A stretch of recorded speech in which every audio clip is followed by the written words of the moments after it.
Hai guys, di video kali ini kita akan update untuk pergerakan harga Bitcoin selanjutnya di mana ini ada potensi pola diamond itu sedang terbentuk sekarang ini. Kita akan lihat apa artinya ini dan ada juga hasil berita kemarin Bitcoin di time frame weekly-nya, kemudian ada sedikit mengenai saham dan altcoin requestan teman-teman seperti Turbos, kemudian Filecoin dan ICP. Jangan lupa klik like, subscribe, gunakan link-link yang ada di deskripsi untuk mendukung channel saya. Oke, kita akan lihat dulu untuk hasil berita kemarin di mana hari Jumat kemarin US Building Permits-nya itu bagus, tetapi Core PPI mantuman dan US PPI mantumannya itu berada di nilai yang tidak sesuai dengan forecast-nya dan malah meningkat. Itu berarti masih ada tanda-tanda inflasi yang melanda.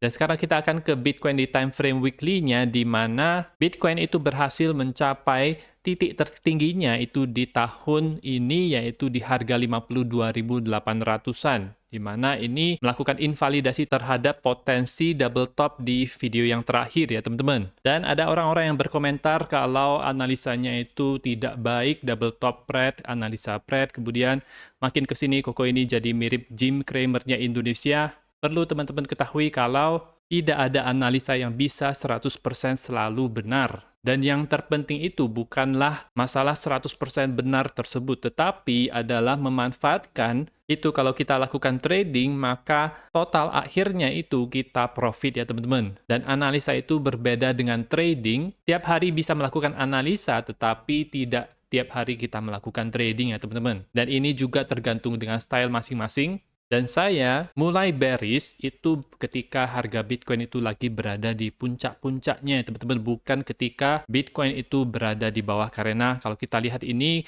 candle weekly yang satu ini cukup ada selling pressure ketika dia mencapai harga 48 ribuan ya, teman-teman. Itu adalah suatu tanda. Dan kita bisa melihat adanya bearish divergence ketika harga ini naik ke level 52 ribuan, kemudian di sini itu di RSI-nya itu tidak lebih tinggi dibandingkan dengan high sebelumnya, sama juga dengan yang terjadi di histogram MACD-nya. Bukan hanya itu juga, tetapi kita sedang berada di area yang cenderung bisa menjadi area pembalikan arah, yaitu di antara 61,8 dan 78,6, yaitu di area sini, di mana saya sering melihat adanya pembalikan arah ketika harga itu berada di antara 61,8 dan 78,6 ya teman-teman.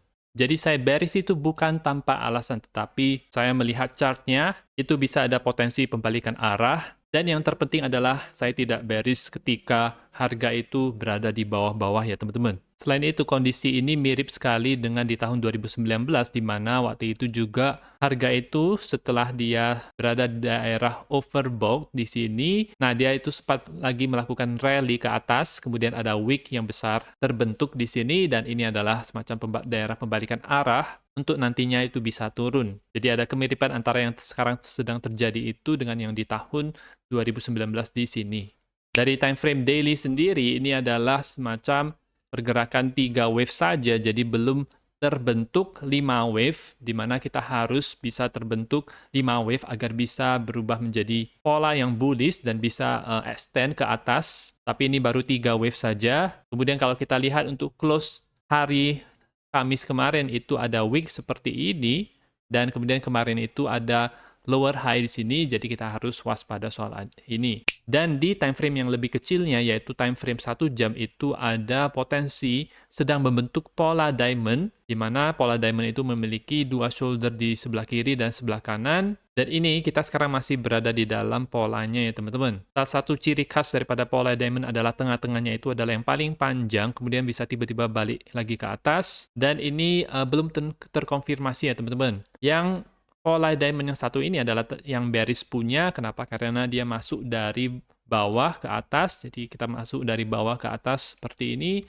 Dan akan terkonfirmasi ketika terjadi breakdown seperti ini. Biasanya itu ada candle yang cukup kencang. Kemudian nanti dia akan melakukan retest seperti ini. Nah, ketika sudah selesai retest seperti ini, bisa melanjutkan pergerakan ke bawah. Tetapi ini adalah skenario yang untuk ke bawahnya, tendensi untuk pola diamond kalau misalnya masuk dari bawah seperti ini. Nah, tetapi tentu saja kita harus menunggu dia apakah akan melakukan breakout ke atas atau ke bawah. Kalau misalnya ke atas, dari sudut pandang yang lain kita bisa melihat kalau ini itu adalah semacam pola triangle juga. Kalau misalnya dia breakout dari sini, maka dia bisa ke daerah 53.800-an dan berpotensi ke level selanjutnya yaitu di Fibonacci 78,6 itu di harga 57.500. Itu target skenario bullish-nya, dan target skenario bearish-nya adalah kita mungkin bisa ke daerah ini lagi, itu di sekitar harga 50 ribuan, dan kita akan lihat reaksinya ketika dia berada di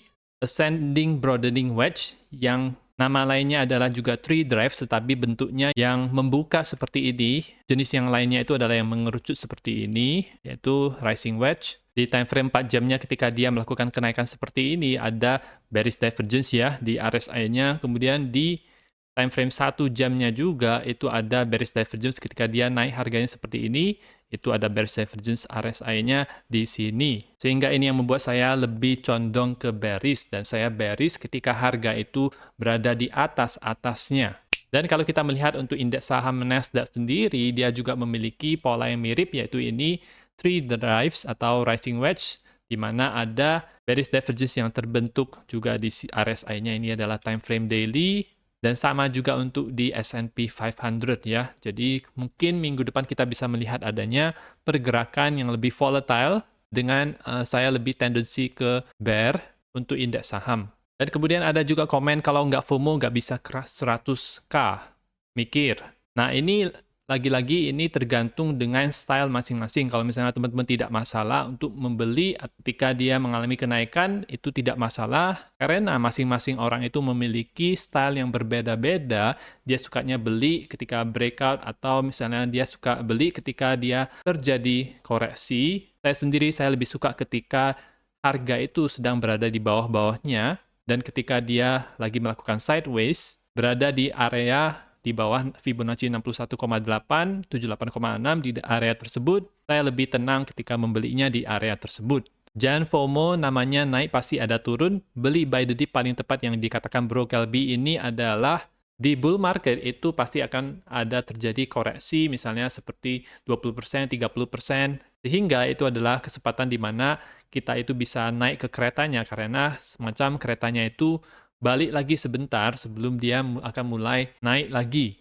Jangan lupa digabungkan dengan manajemen uang yang baik juga ketika kita melakukan buy the dip-nya ya teman-teman. Dan sekarang kita akan ke altcoin requestan teman-teman, yaitu yang pertama adalah Turbos Finance, di mana kalau saya lihat ini adalah DEX daripada jaringan SUI. Jadi ketika kita masuk depth-nya itu, ini adalah bentuknya DEX. Kita bisa tukar SUI menjadi koin-koin yang lain. Ada banyak koin yang ada di jaringan SUI ini ya teman-teman.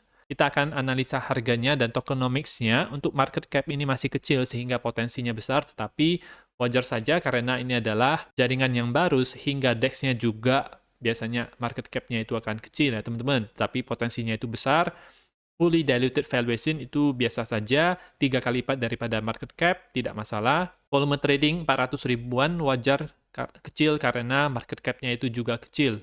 Posisi harga itu sedang naik seperti ini, kita akan lihat untuk analisa teknikalnya. Harga koin turbo ini naik dari bottomnya di 832 itu sampai ke katakanlah 7.000, kemudian balik lagi ke daerah 61,8 ini di 3.200-an, dan sekarang itu sedang sideways di sini. Nah, saya akan expect dia masih bisa turun menurut saya, karena biasanya koreksi itu bisa berlangsung dengan lama. Ini kita baru mulai koreksi itu dari 14 Januari, jadi saya akan expect dia masih bisa koreksi lagi ke daerah kotak warna hijau ini. Buy zone-nya itu adalah area di bawah harga 3.100. Dan kalau misalnya tiba-tiba ada kenaikan dari area ini, itu bisa saja terjadi juga. Itu ada supply zone di 5.700-an di daerah sini, dan breakout daripada high sebelumnya yang ada di sini itu ada target 7.000 sendiri di area sini, dan 7.900 sampai 9.100-an. Untuk fundamental sendiri, ini menurut saya dia akan mengikuti harga SUI ya teman-teman. Jadi kalau misalnya harga SUI-nya itu sudah naik, mungkin akan mengalami rotasi uang dari SUI itu ke koin turbo. Selanjutnya adalah koin Filecoin. Ini adalah koin decentralized storage dan ada juga narasi China-nya. Dia masih berada di area zona akumulasi yang besar di sini ya teman-teman. Dan akhir tahun ini kalau misalnya teman-teman perhatikan lebih underperform dibandingkan dengan koin yang lainnya.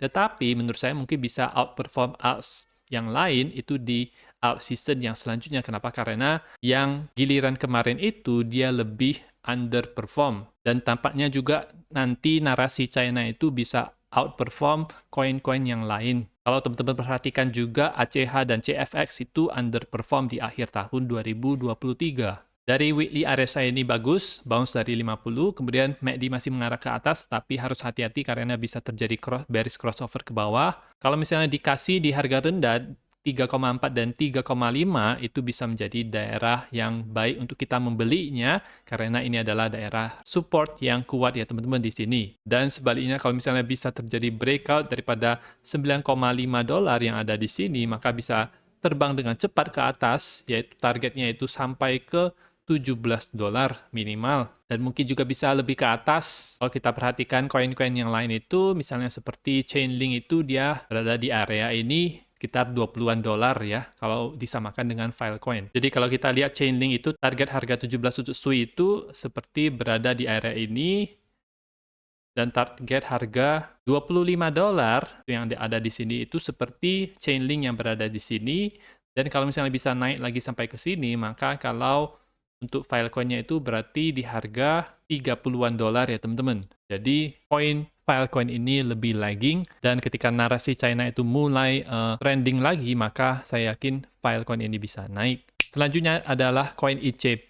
Kita akan lihat ini dia sedang membentuk pola rising wedge seperti ini. Ada support di harga 13 dolaran. Kalau tembus breakdown ke bawah ini, maka targetnya itu adalah di sekitar harga 10,3 dolar di sini ya teman-teman. Jadi ini adalah support yang cukup jelas di 10,3-an dolar. Kalau lewat untuk harga 14 dolar di sini, maka berpotensi untuk ke top sebelumnya, yaitu di harga 16 dolar. Buy zone yang cukup baik, reward risk-nya itu adalah ketika dia berada di bawah 9,5 dolar di sini. Ketika kita membeli lebih rendah, maka potensi profitnya itu juga akan lebih besar. Dan kalau misalnya Bitcoin itu akan bearish, dan rata-rata altcoin juga akan bearish ke depannya, maka altcoin ini juga bisa akan mengikuti dan ke area kotak warna hijaunya seperti ini yang merupakan buy zone-nya. Jadi itu saja analisa untuk video kali ini. Teman-teman bisa request untuk koin-koin yang lainnya untuk saya analisa. Dan ingat, masing-masing orang itu memiliki style yang berbeda di dalam analisanya, dan tradingnya juga time frame-nya berbeda. Jangka waktunya untuk mendapatkan profit juga berbeda. Ada yang jangka waktu pendek, ada yang analisa jangka waktu panjang. Jadi wajar saja bisa terjadi perbedaan pendapat. Jangan lupa klik like, subscribe, gunakan link-link yang ada di deskripsi, dan nantikan video saya selanjutnya.